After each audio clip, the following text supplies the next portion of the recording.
Martin Luther King Jr.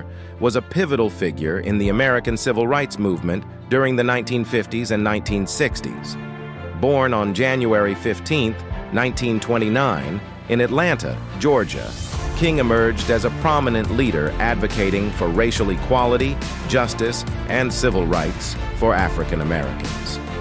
King's philosophy was deeply rooted in nonviolent resistance and civil disobedience, inspired by the teachings of Mahatma Gandhi.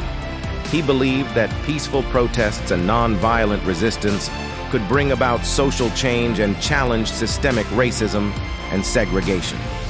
One of King's most notable achievements was his leadership in the Montgomery bus boycott in 1955-1956.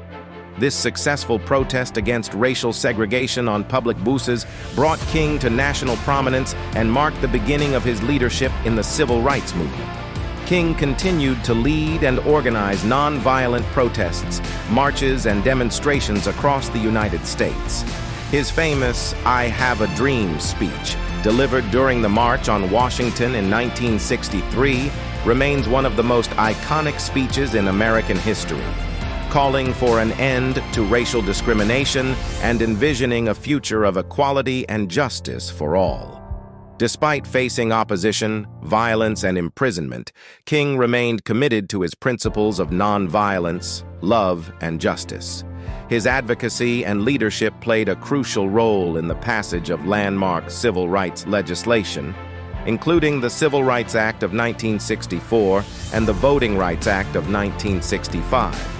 Tragically, Martin Luther King Jr. was assassinated on April 4, 1968, in Memphis, Tennessee.